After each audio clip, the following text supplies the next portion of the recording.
This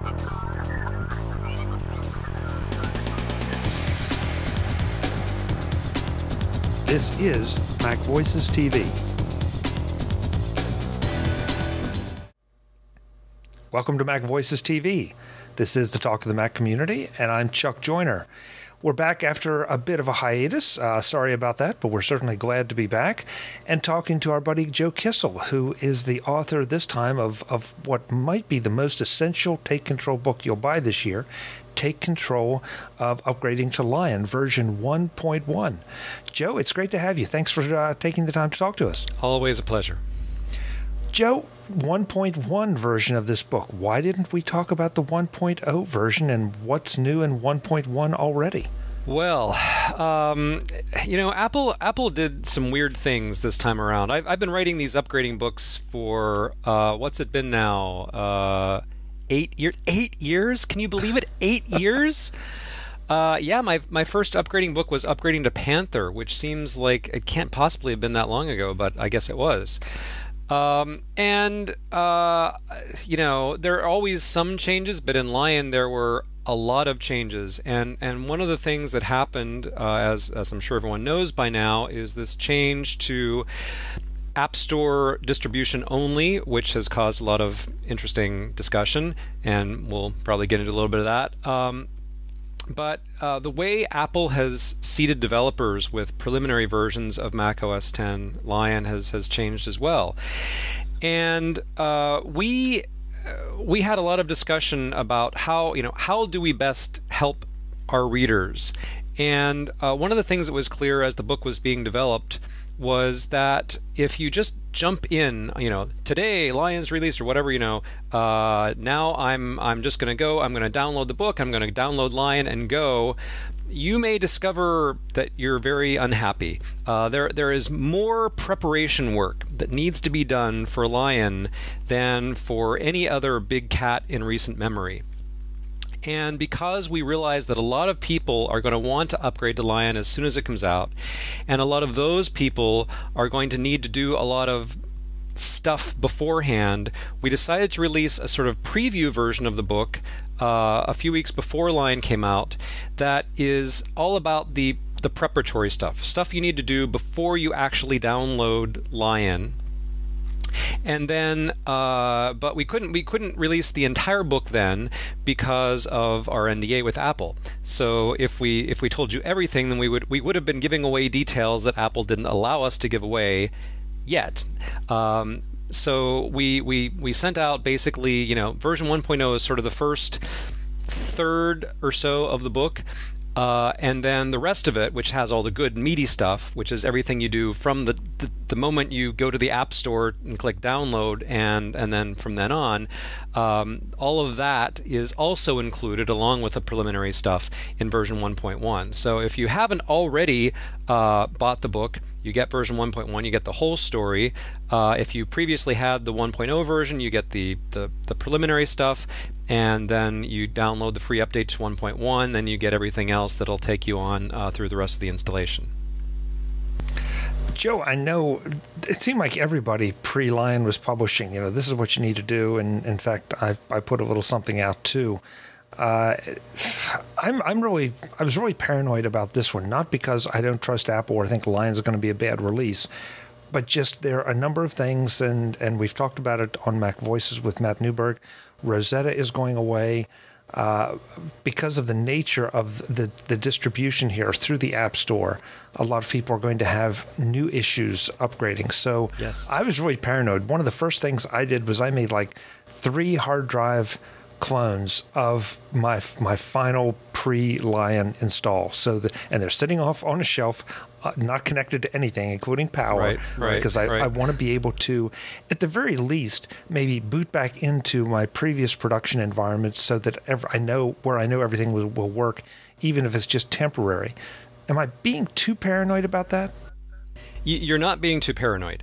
Now, I mean, I live slightly dangerously because I only have one complete bootable duplicate of my main drive, but I have so many other different kinds of backups that I could reconstruct it if I need to. Adam always has two backups, two bootable duplicates of his disk, but honestly, even with three, I would not at all say that you're being paranoid.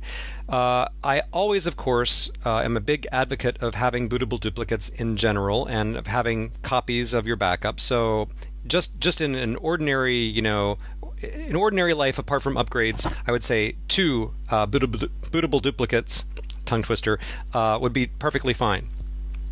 But it's even more important to have a bootable duplicate before any major system upgrade, and it's more important even than a normal upgrade with Lion, because there are all sorts of new things. So if you do the sort of standard in-place upgrade where you download the Lion installer and you double-click it and it runs on your Mac, you haven't booted up from an external drive or from a CD-ROM or DVD or anything.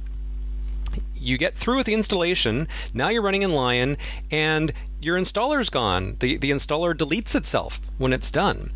So that's nice, it keeps your disk tidy and everything, but if you discover that you need to reinstall Lion, then you have to sit through that 4 gigabyte download again.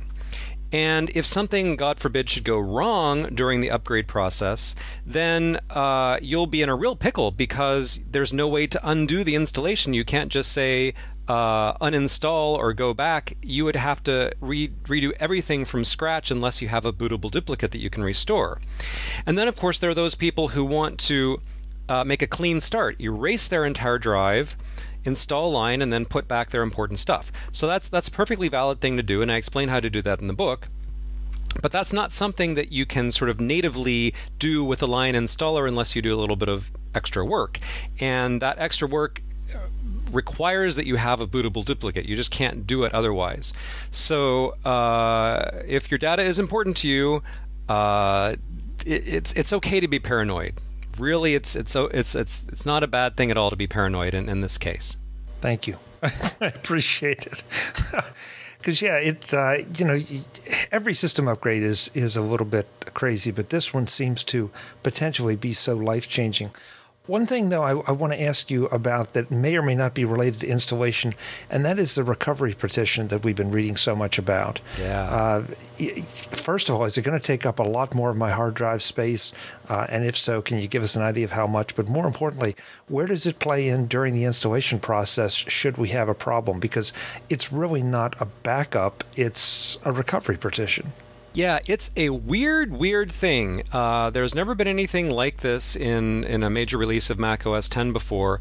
So when you install Lion, the Lion installer creates a special hidden partition on whichever disk you're installing it on.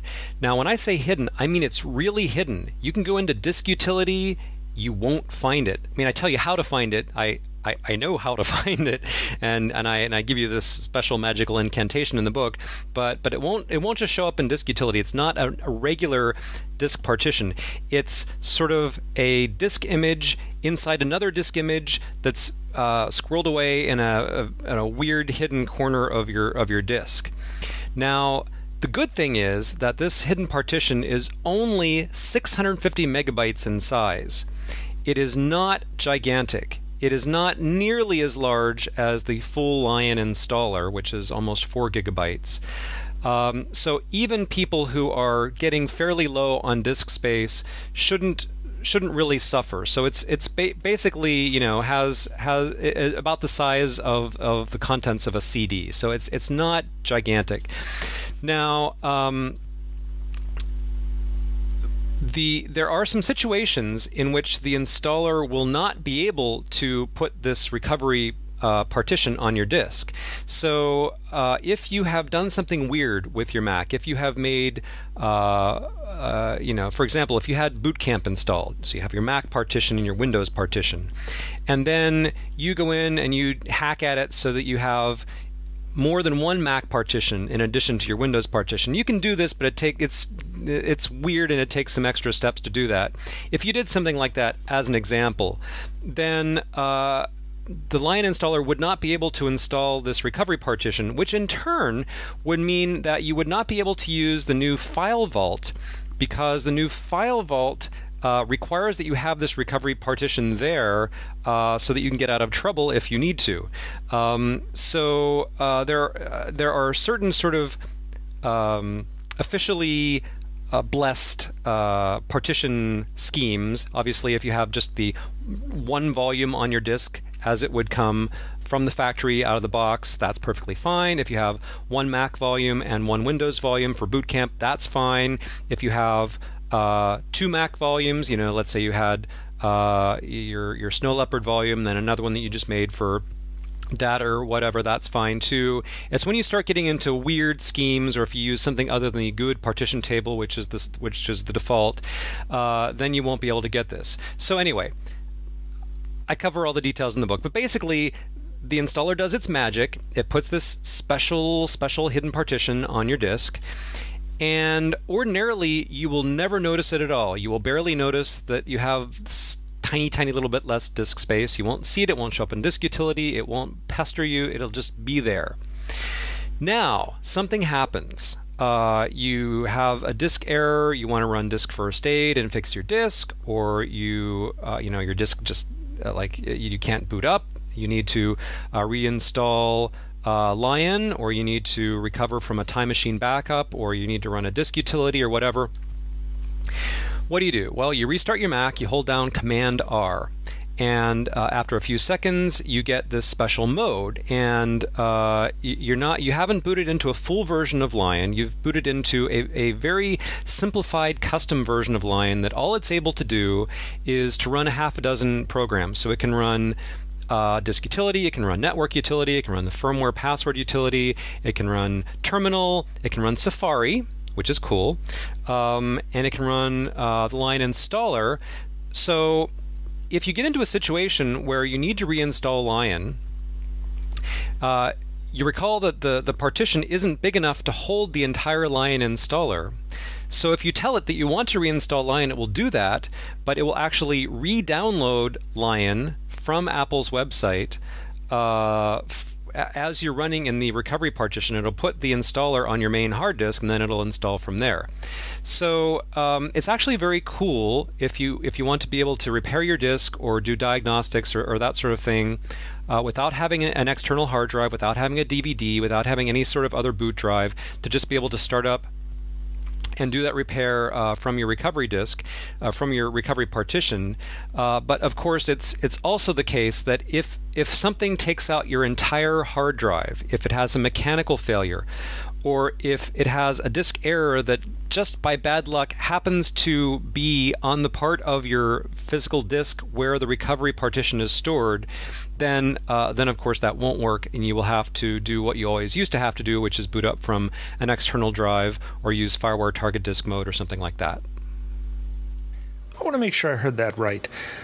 You're saying that the recovery partition would require me to re-download Lion, which is a rather large download. So if I'm offline, or if I'm stuck in a hotel room or something with no internet access and this happens, I'm going to go and I better get a big latte at Starbucks, because that's going to be my only option. Remember, that is only if you have to actually reinstall Lion. You don't have to download the installer if you're just running disk utility, or if you're just running terminal, or if you just want to use one of the other utilities. You only have to actually re-download Lion if all else has failed. You've tried all the recovery things, you've tried restoring from Time Machine, you've tried repairing your disk, none of that has worked, and your last resort is you have to reinstall Lion.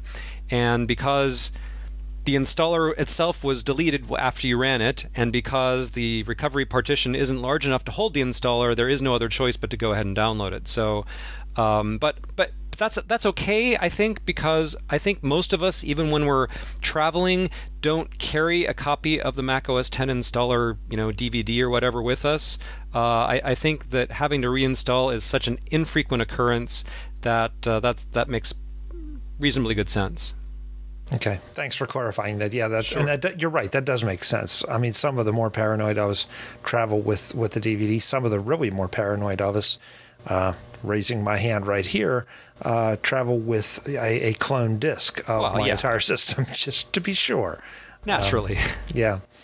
Joe, we kind of skipped over. I realized that we sort of dove right in here. The requirements to install Lion, you have to have an Intel Core 2 Duo Macintosh. You have to have adequate disk space. Anything else in particular that you really need to focus on before you jump in here? Well, I always run through the litany of system requirements. Make sure you have enough RAM, make sure you have enough disk space, make sure you have the right kind of processor, and so forth. One of the things that I'm recommending this time, and this isn't actually a requirement, but it is you ought to really think about this, is getting either one of these or one of these. So, I have to say, I love my Magic Trackpad. I really do. For years, I was a dyed-in-the-wool trackpad user. I used my Kensington Expert Mouse Pro, which I always just loved. And of course, I used a trackpad on my MacBook Pro, but I never thought that I would adapt to using it on the desktop. And much to my surprise, I've not only adapted, I really like it. I even prefer it to the trackball now. The thing about Lion is it has all these features that make use of trackpads or a Magic Mouse's multi-touch features. Not just for scrolling and zooming, of course you can do that, but using mission control, switching spaces, and just tons and tons of different gestures that you can now use with your Magic input device to do cool stuff in Lion. Now, you can use Lion with a regular one button wired mouse if you want. It's not a system requirement. It will work. It's just that there are some things that you either won't be able to do or won't be able to do as easily. You won't be able to sort of experience the full depth of the coolness of Lion without a Magic input device. So that's something that I urge you to consider if you can deal with it, if you can afford it, and if the thought of using a trackpad as your or a buttonless mouse as your main input device doesn't put you off too much. Other than that, the other thing to obviously be aware of this time around, which wasn't something that anybody had to think about before, is internet bandwidth. So you're going to be downloading an almost 4 gigabyte file, and then after you install Lion, you will of course want to install any software updates that come out. I am under the impression that there is likely to be a 10.7.1 rather quickly after Lion is released. So you're going to need a lot of internet bandwidth, and not only do you need the bandwidth, like a dial-up connection just isn't going to handle it. You need to have some sort of broadband, and the broader the better. But you also need to worry now about, do you have a cap? So an increasing number of ISPs say you can only download this many gigabytes per month, period. And in some cases, once you reach that limit, you don't get any more internet access for the month. In other cases, you get it, but it slows down. In other cases, you have to pay a really exorbitant fee per megabyte or per gigabyte after you reach that cap. Every provider is different. I'm fortunate enough here in Paris to have a provider that doesn't cap my internet usage, and boy, I use a lot of it. But a lot of people in the United States, and especially in Canada, just have no option. They have to deal with that cap. So you wanna check with your ISP, figure out what your usage is at. Can you afford to download a 4 gigabyte file, and maybe more, and how long is it going to take? And there's a great article on Tidbits that Michael Cohen wrote about how you can calculate the time the upload is going to take, or the download. Sorry. For me, again, I have a pretty fast connection here, and it downloads in less time than it takes me to drink a cup of coffee. And by the way, coffee cups are small here. But for many people, you may be looking at an entire day, a couple of days to download this installer. So just so that there aren't any surprises, it's a good idea to figure out, to get a sense for what that's going to look like before you actually click the buy button. Joe, you just said a couple of days potentially, and I agree with you. Does the installer queue up? In other words, if I download a gig today and then decide to do a gig tomorrow, is that it, or does it have to be one continuous download? That's a really good question. I have tried pausing iTunes Store purchases. I have never actually tried pausing a Mac App Store purchase. My guess would be that if you stopped it, you could just resume it the next day and it would be fine. But honestly, that's something I haven't tried myself. So because all of my purchases download so fast, I don't even have time to think about it.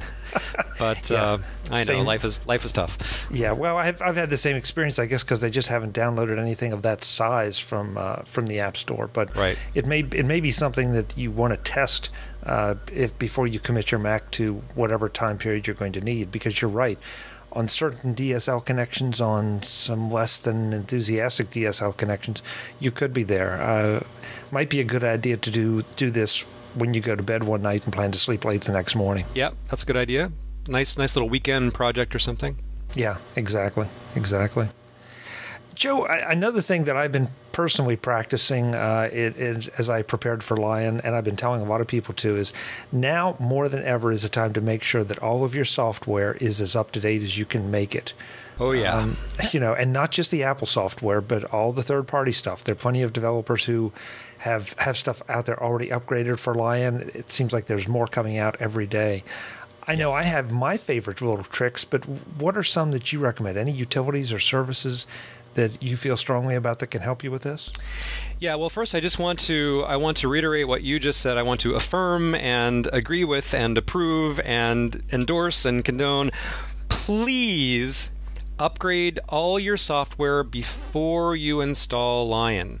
Now, I've been running various versions of Lion for quite some time, and every couple of days I encounter something that's, I forgot about that. Yeah, that isn't entirely Lion compatible yet, is it?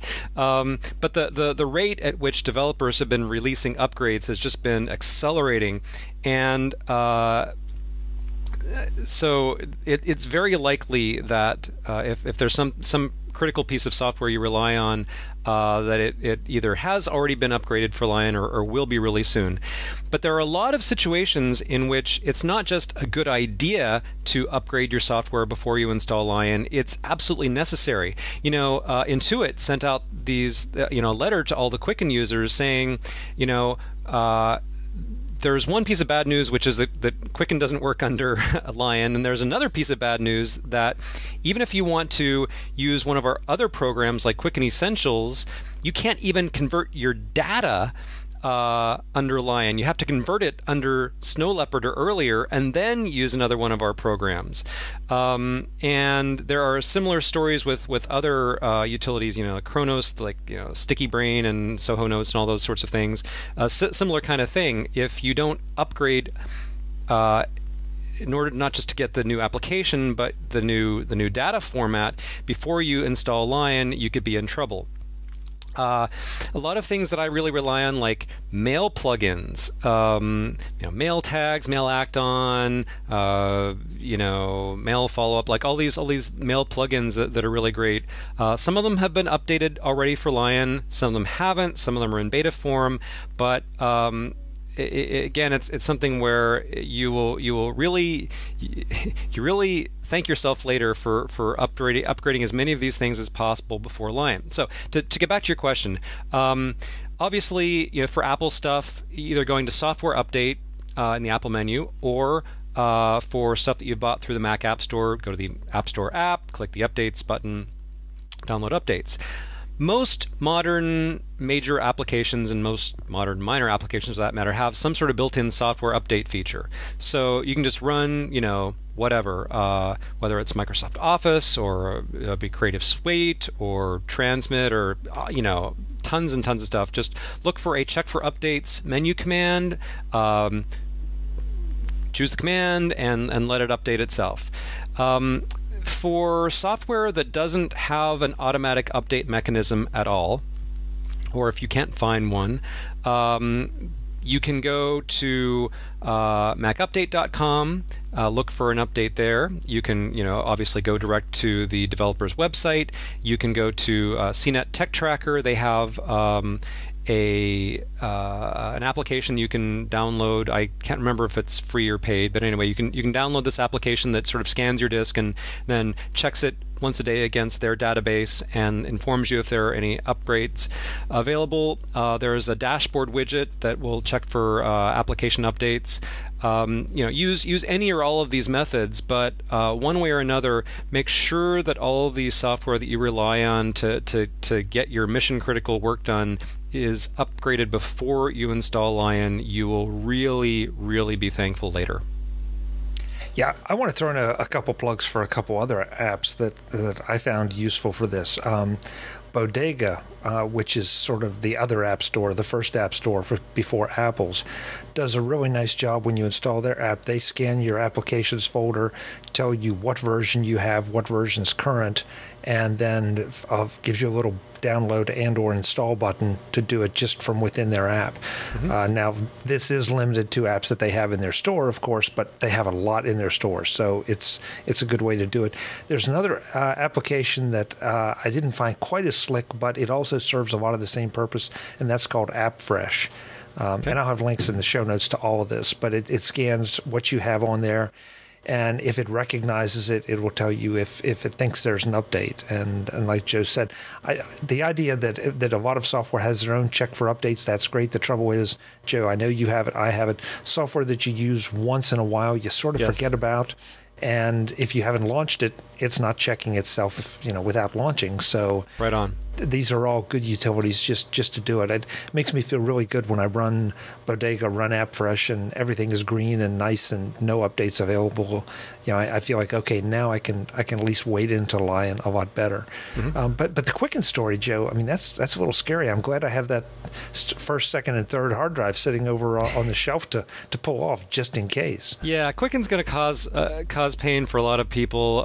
There have been these rumors that maybe Apple and Intuit are working on some kind of a thing where there could be some version of Quicken that would run on Lion, even though Rosetta doesn't. But I don't know anything. I mean, I've heard the rumors, but it could be true or false. People are mad at Apple for ditching Rosetta. People are mad at Intuit for not keeping up with Quicken, and the same is true of a lot of other developers. I stopped using Quicken a long time ago, so this doesn't actually affect me. But I understand the pain, and I don't want to minimize the pain. But in some sense, this is not different from what happens every time Apple or anyone produces a major update.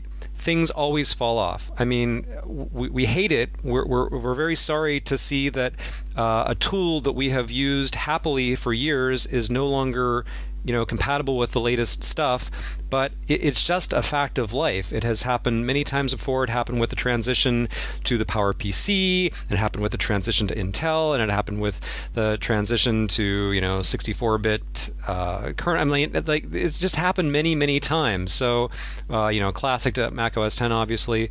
So it's unfortunate, but I don't really blame anybody. I just say, technology advances, some things fall by the wayside. We find a way to adapt. Yeah, I agree. In Rosetta, I've seen a lot of the smoke and fire over that. I mean, how long have we had Rosetta? And I don't want to. I'm not going to point at any developers and blame them, but it's not like that this is a surprise. If you've been dependent upon Rosetta, then you either haven't wanted to pay for the upgrade, or you have a developer who's really not interested in supporting that software any longer, and that should have been a big red flag a long time ago that you needed to make other arrangements. Yep, absolutely. So again, I don't want to seem unsympathetic. I am, but it is just one of those things, unfortunately. Yeah. I mean, Rosetta was always intended to be, I think, a transitional technology. Oh, yeah. It hung on for so long, and now we're at the end of that transition. And if you haven't made it, well, then sorry. Yeah. Joe, we could go on and on, but this is Take Control of upgrading to Lion. Anything else we should be particularly aware of either before, during, or after the upgrade process to keep us out of trouble? Well, for anyone who has installed Snow Leopard probably remembers that there were a lot of changes in the Snow Leopard installer. Way back when in the Leopard days, and Tiger and Panther used to have all these options for archive and install and erase and install. Those are long gone. So they were gone in Snow Leopard. They're still gone. As a matter of fact, the Lion installer doesn't have any options at all. Zero. You either install it or you don't. There's not like, well, choose these optional things to turn on or off during the installation. Nothing. It's just, you just run it. So that's really great for simplicity. But for anyone who is used to having control, and customizing everything just so, it can be a little bit off-putting. Now, the reason for that is mostly that things that were previously optional will now just download all by themselves when you need them. Things like printer drivers and so forth.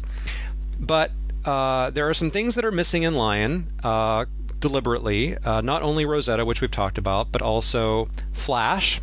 So if you're one of those few people who ever visits a Flash website, then it's not a big deal. You just go to Adobe and you download it and you install it, and there it is. It's not a big deal. It's just that it's not included automatically anymore. Same thing with Java. Now Java is used by a lot of apps that you may not even realize use Java. CrashPlan is probably the best example of an app that a lot of people use that relies on Java. And Adam was telling me that he installed Lion on a test machine, and then a few days later he got an email from CrashPlan saying, we've noticed that you haven't been backing up in the last 3 days, and he realized it was because CrashPlan normally runs in the background, and since he hadn't actually manually launched it, he never got that prompt to install Java, so it wasn't able to run, and it was just failing, silently. So one of the things I tell you in the book is, okay, after you've installed Lion, great, but now go make sure that you've installed Java.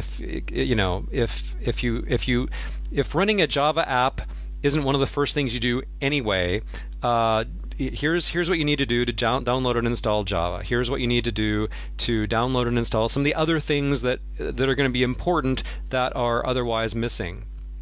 And then, of course, I do talk about if something goes wrong, what are the troubleshooting procedures, and I have a whole chapter on using that recovery partition if you need to do that. Even have a little sidebar on what to do if you just really, really hate Lion and everything blows up and you need to revert to Snow Leopard or a previous version, although I really hope that will be an infrequent occurrence at best.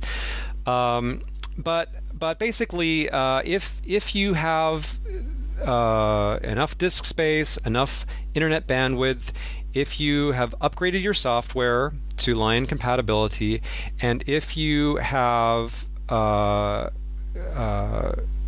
made and updated at least one, maybe two bootable duplicates, you should be fine. You should be in great shape. I do just want to say,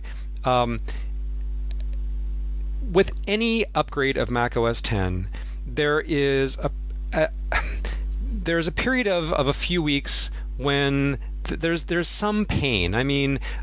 Maybe some major application that you use hasn't yet been upgraded, or maybe there are some prominent bugs that Apple knows about, they're going to fix, but you got to wait for that 10.7.1 or 0.2. It could be a few weeks. I would just say, and this is not unique to Lion, this is with any major upgrade, but just a reminder, don't rush to form judgments. There are some things that will be different, and there are some things that you might honestly just not like at all. But we are in a transitional period. Give it a few weeks anyway for some of the kinks to be worked out, and I think in a month or so, the whole thing will feel a lot smoother to a lot of people. Yeah, I've heard plenty of our friends recommend that if they would even go so far probably as to recommend that wait till 10.7.1, because that will assure that those kinks are out. Now, whether that comes 2 days later or 2 weeks later, it's very strange to be talking about a book, Joe, that tells you how to upgrade to Lion and then say, but you might not want to do it just the first day, the first week, and watch. But that's good sound advice. If you don't need to be on the bleeding edge, then maybe let some of the rest of us do the bleeding for you. Yeah, well, I mean, I've already done a bit of bleeding, but yeah, I mean, the people who have the 1,800 and some people as of the time we're recording this who have already bought version 1.0 of the book are those people who like to live on the cutting edge, who really want all the great new things that Lion is offering as soon as possible. And of course, I always install stuff immediately. I'm one of those people, and so I have no blame or judgment from me. But if everything is working fine for you and you're not super eager for the new features in Lion, if you can afford to wait, I mean, there's no harm in doing it, and you may just find that some of these bugs have miraculously disappeared. And the book is on the Take Control website at takecontrolbooks.com, and the price is, Joe?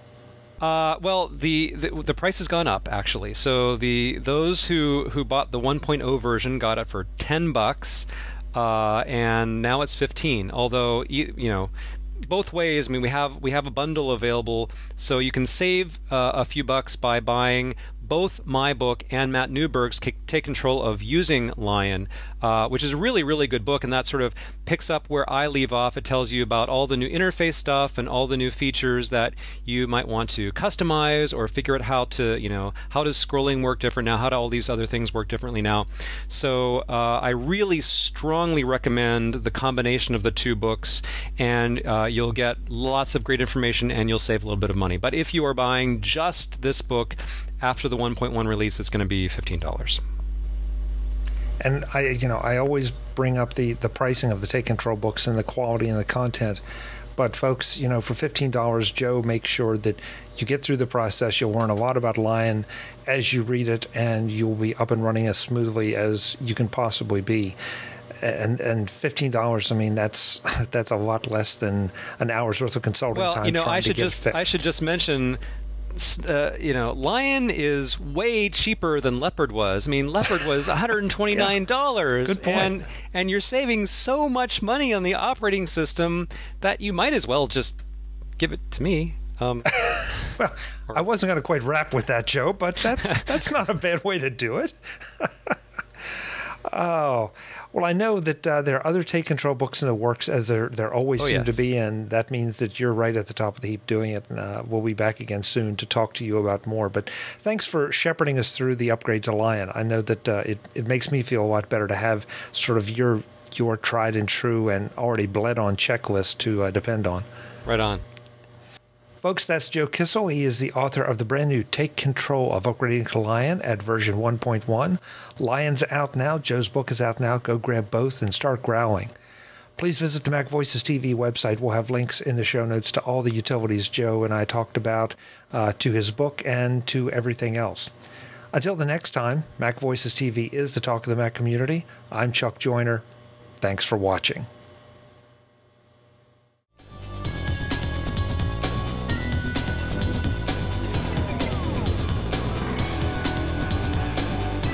MacVoices TV is part of the MacVoices Group and a member of Mac Level 10.